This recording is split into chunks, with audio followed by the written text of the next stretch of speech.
Thank you so much for joining us right on this platform. This is Live with Chatufa. General Chiwenga'S mission is to target the corrupt. This is a statement that is coming from the Chiwenga faction. As we are looking at the current fights that are in ZANU-PF, and of course, how they are beginning to differ when it comes to the issues of corruption. While Mnangagwa is surviving because of corruption, Mnangagwa has his boys in the corrupt circles.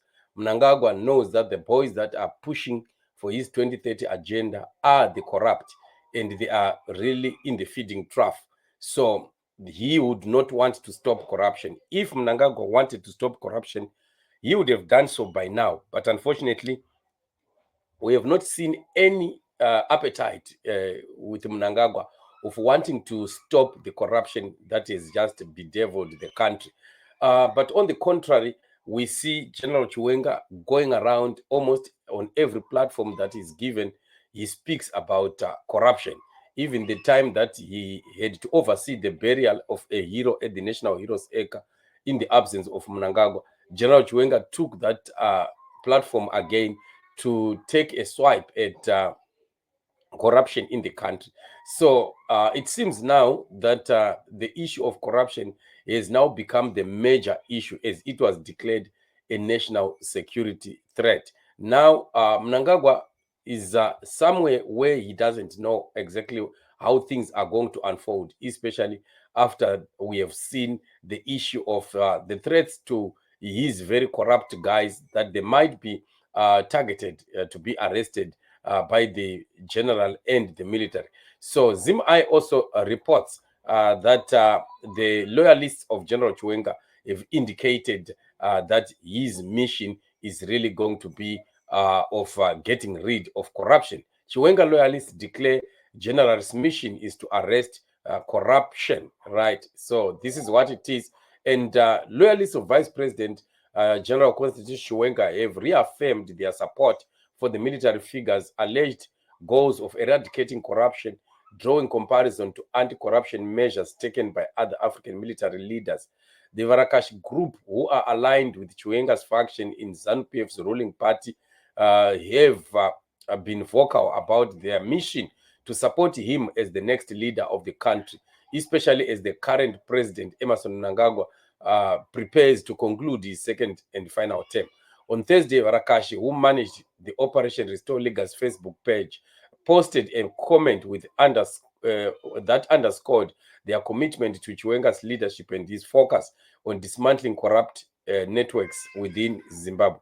The statement referred to recent developments in Mali, where General Assimi Goita's leadership has been marked by drastic anti-corruption measures. Mali, under General Assimi Goita's reign, officially becomes the first African nation to be debt-free. The post reads, pointing to the measures taken by Goita's transitional government, which has been commended for addressing the entrenched corruption in the country. When General Assimi Goita took over, he sold all the assets belonging to the corrupt elites and sent them to jail, including former president's son and ministers. The Varakashi group draws parallel between Goita's bold stance against corruption and the potential for General Chiwenga to enact similar reforms in Zimbabwe.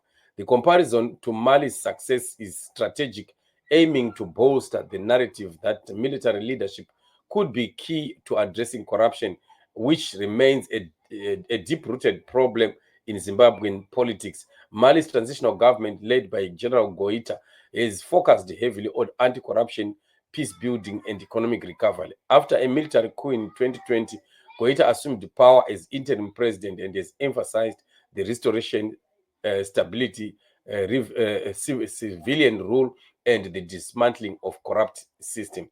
So this is the report that we have from Zim-I, which is indicating that there is a deliberate move by the group that is aligned with General Chiwenga. And when you start to see them opening up Facebook pages and Twitter pages and WhatsApp groups and things like that, they are really trying to send out a message out there, a message that could educate the other people to come on board and stop supporting the corruption that Mnangagwa has continued to support. Indeed, if we are looking at what has happened in countries like Mali and Burkina Faso, where these military leaders came in and they've started to do wonders, you can just imagine how it will work if somebody really takes it to heart that they want to correct the mistakes in Zimbabwe. Mistakes in Zimbabwe, they simply need somebody that has got the willpower to want to stop the rot, because the rot is easy to stop. It's just cracking the whip, and that will just fall into place. Everything will just fall into place just that very minute, and a war is declared on the corrupt, and then the authorities that be are empowered and given authority to arrest whoever is implicated in any kind of corruption. It is so easy to stop this rot, and yet Mnangagwa cannot stop it because his boys and those that support him are the ones that are feeding from them. Mnangagwa wouldn't want to give them his money. You would rather say get into deals and steal from wherever you are stealing from, and as he continues also himself into the greater and the biggest deals. So this is what is happening. So it's a threat really to people like the Chiwenga'S and the other groups of ZANU-PF people that are aligned to Mnangagwa, who are connected in terms of thievery and thuggery. So it's a warning, really, that in the event that things were going to turn around, it might seem like heads will really roll in ZANU-PF. Quite a lot of people today who feel like they are so powerful, they are untouchable, they are invincible, might find themselves in serious situation if things turn the other way around. So we are just watching to see what really is going to be transpiring, as nowadays we are seeing that the temperatures are a bit low, especially when Mnangagwa began the drive to stop the 2030 agenda, especially the slogan itself for some time.